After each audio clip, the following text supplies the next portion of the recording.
بچوں سے کیا کرنا ہے بھائی؟ کام میں اس لیے کہہ رہا ہوں کہ جہاں بھی عقل کا کنٹرول دل پہ نہیں ہوگا نا وہاں دل آپ کو برباد کر دے گا. تو بچوں میں خود عقل نہیں ہوتی, بچوں کے پاس صرف دل ہی ہوتا ہے, خواہشات ہی ہوتی ہیں. عقل کس کی استعمال ہوتی ہے؟ باپ اور ماں کی.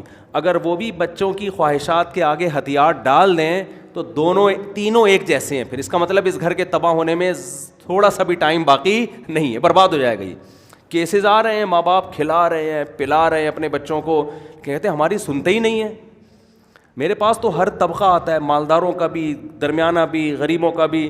غریب بچوں میں اکثر اطاعت کا جذبہ زیادہ ہے کیونکہ وہ گھر کے کام کاج کر رہے ہوتے ہیں. مالداروں بچوں میں حالانکہ مالدار کے احسانات زیادہ ہیں اس کے اوپر, لیکن بچوں میں اطاعت کا جذبہ کم ہے کیونکہ ماں باپ نے ساری سہولتیں دے دی ان کو, ہر خواہش پوری کر دی ان کی, تو جس سے وہ خواہشات کے غلام بن گئے. بچوں کو بچپن میں سکھانا پڑے گا یہ تمہاری بہن ہے, اس پہ خرچ کرو, دو اس کو, کھلاؤ اس کو, اس کا خیال کرو.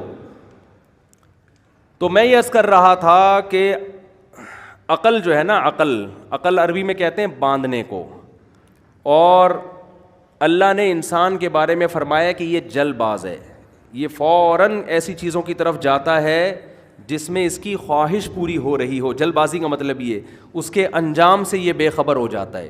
تو عقل کیا کرتی ہے؟ آپ کو انجام دکھاتی ہے اس کا کہ بھئی یہ انجام ہے اور یہ انجام اچھا نہیں ہے.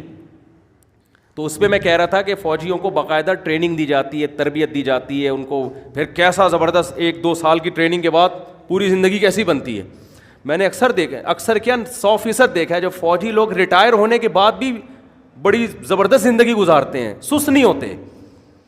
میں نے کم از کم اپنی زندگی میں کسی اپنے رشتہ داروں میں بھی, ہمارے بہت سے لوگ فوج میں, جاننے والوں میں بھی, دوستوں میں بھی, ایک چیز ہے کہ سستی نہیں ہوتی. وجہ کیا ہے کہ صبح اٹھنا, دوڑنا, بھاگنا.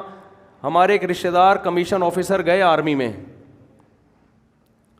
تو ان کا خیال یہ تھا کہ زبردست حساب کتاب ہوگا, تو ٹریننگ کے دوران بہرحال جوس نکل آتا ہے. تو ہمارے کوئی جب رشتہ دار ان سے ملنے کے لیے جاتے نا تو بڑے خوش ہوتے ہیں کہ یار تھوڑی دیر کے لیے ہمیں سکون ملتا ہے. ورنہ کہتے ہیں اصول یہ ہے کہ اگر آفیسر نے کہا نا یہ چیز لے کر آؤ تو چل کے جانے کی اجازت نہیں تھی, بھاگ کے جانے کا آرڈر تھا, دوڑ کے جاؤ, دوڑ کے لے کر آؤ. اگر گھر میں بچوں کو بھی یہی اصول بنا دو, انسان کے بچے بنیں گے کہ نہیں بنیں گے؟ آپ اپنے کسی بچے کو انڈے لینے کے لیے بھیجو, آپ جن انڈے لینے کے لیے بھیجا تھا جب وہ آئے گا تو ان انڈوں سے چوزے نکل چکے ہوں گے, اگلی نسل کے انڈے لے کر آ رہا ہوگا. وہ حقیقت ہے, انڈوں کے ریٹ چینج ہو چکے ہوں گے جب وہ واپس آتا ہے نا. جن انڈوں کے حساب سے آپ نے پیسے دیے تھے نا وہ ریٹ کیا ہو چکے ہوں گے؟ چینج ہو چکے ہوں گے.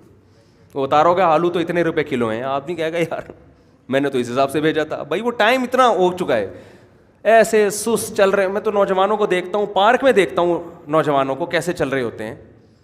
میں ان سے کہتا ہوں بھائی ایسے تو آپ گھر کے صوفے پہ چل لیتے, زیادہ اچھا تھا. نہ چل سکتے ہیں نہ دوڑ سکتے. یہ حکومت کی نہیں ہے, یہ کس کی ہے؟ یہ والدین کی ذمہ داری ہے. اکثر میں اس موقع پر ایک واقعہ سناتا ہوں. ہم دارالفتاء والارشاد ناظم آباد میں پڑھا کرتے تھے نا, تو ہمارے سامنے ایک بیکری تھی, اس میں پنجاب کے لوگ تھے, لاہور کے.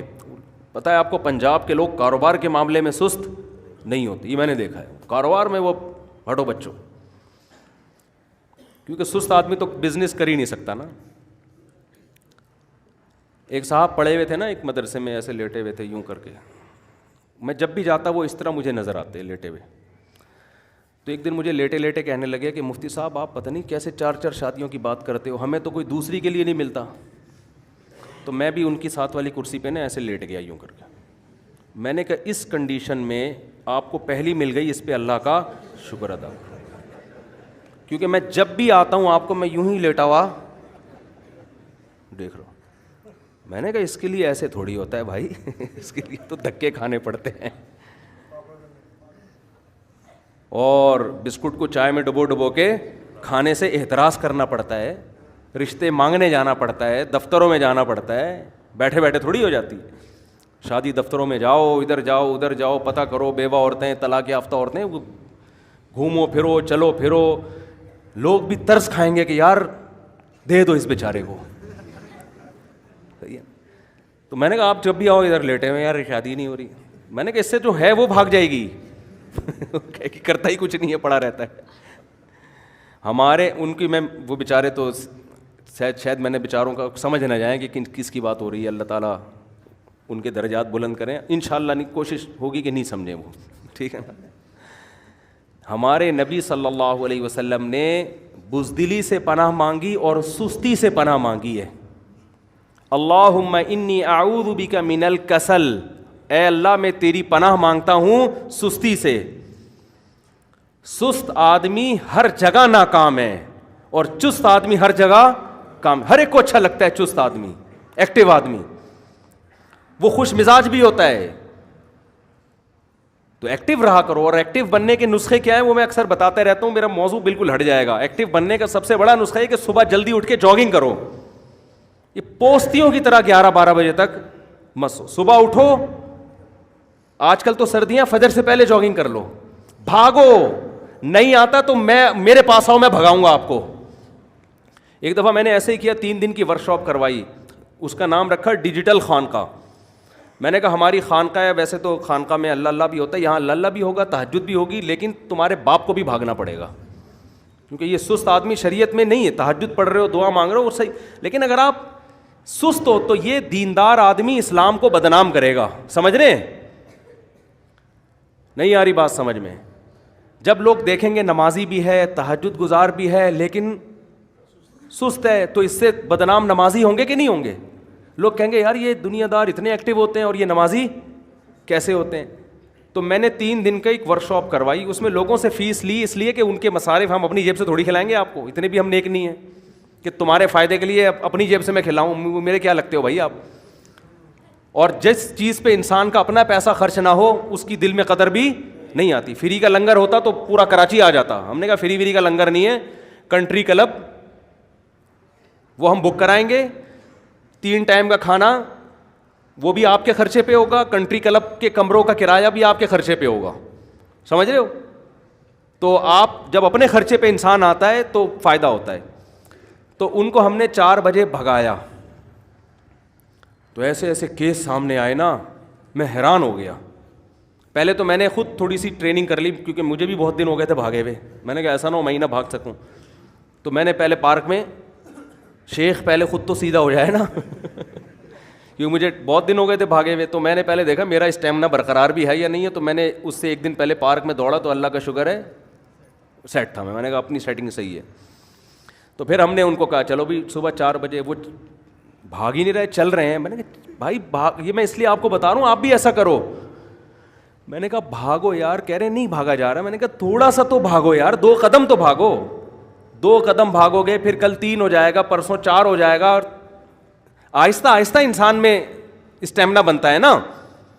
میں نے ہمارے کلاس میں ایک بہت باریک سا لڑکا تھا, بہت ہی دبلا, کہنا دبلے پن کی توہین ہے, باریک تھا وہ. تو میں نے اسے کہا جم جاؤ, کھاؤ پیو, آپ پہ ماس چڑھ جائے گا نا, تھوڑا جان پکڑو گے. وہ کہہ رہا ہے مجھ سے تو جم میں ویٹ ہی نہیں اٹھتا. میں نے کہا 1 کلو کا ویٹ اٹھا لو. کہہ رہے نہیں وہ بھی نہیں اٹھتا. یہ میں آپ کو واقعہ برائے واقعہ نہیں ہے, یہ سمجھانے کے لیے کہ کچھ تو کر بھائی, جتنا تیرے اندر استطاعت ہے کچھ تو کر, کچھ تو ہل. آج تھوڑا سا ہلے گا, کل تھوڑا اسٹیمنا. یہ جو جم میں اتنے بڑے بڑے ویٹ اٹھا رہے ہیں, کوئی پیدائشی تھوڑی اٹھا کے پیدا ہوئے تھے یہ, کہ جب دنیا میں آئے تو اتنا بڑا ویٹ اٹھا کے اماں نے کہا یہ تو بڑا ماشاء اللہ بلڈر ہے. آہستہ آہستہ ہوا نا. تو جب وہ طالب علم کی سمجھ میں ہی نہیں آ رہا, میں نے کہا ایک تنکا لو, اس کے دونوں طرف قمیض کا بٹن لگاؤ, یہاں سے شروع کرو. تنکا لو جھاڑو کا, قمیض کے دونوں طرف کیا لگاؤ, بٹن, اس سے ویٹ اٹھانا شروع کرو. وہ کہہ رہے یہ کیا بات ہے. میں نے کہا یہ اٹھا سکتے ہو نا. کہہ رہے ہاں. میں نے کہا یہ اٹھاؤ. میں نے کہا پھر اس کے بعد شیروانی کے بٹن پہ آ جانا, جو بڑا والا ہوتا ہے. پھر اس کے بعد 98 پہ آ جانا پھر 5 روپے کے سکے پہ آ جانا, پھر سکے بڑھانا شروع کرنا. میں نے کہا انشاءاللہ ایک دن آپ 50 کلو کا ویٹ بھی اٹھاؤ گے. لیکن یہ جو باریک ہے نا اتنے کہ پتہ ہی نہیں چلتا, صرف قمیض آ رہی ہے, یہ اس کے اندر بندہ بھی ہے. مجھے تو کئی دفعہ میں نے کہا شبہ ہوتا ہے وہ قمیض ہی آ رہی. میں نے کہا کچھ ہلے گا, کچھ کرے گا تو جسم پہ کچھ چڑھے گا نا. لیکن نہیں ہے وہ سمجھ میں بات، وہ دوائیں کھانا شروع کر دیں گے، ڈاکٹر ٹیکے لگوا رہے ہیں، پتہ نہیں کیا کیا کر رہے ہیں. تو سست آدمی کے مقدر میں اللہ نے میرے بھائی ناکامی لکھی ہے. دنیا میں کامیاب ہمیشہ کون ہوتے ہیں؟ چست لوگ. تو اب مسئلہ یہی ہے کہ یہاں بھی عقل اور دل کا کیا ہوتا ہے؟ جھگڑا ہوتا ہے. دل کہتا ہے سستی سے بڑی کوئی نعمت ہے نہیں. دل تو یہی کہتا ہے. صبح آپ فجر کے لیے اٹھ رہے ہو، دل کیا چاہتا ہے؟ سوتے رہو. میں آپ کو یقین سے کہوں، فجر میں نہا دھو کے صاف کپڑے پہن کے فجر پڑھنے آؤ، مزہ نہ آئے پیسے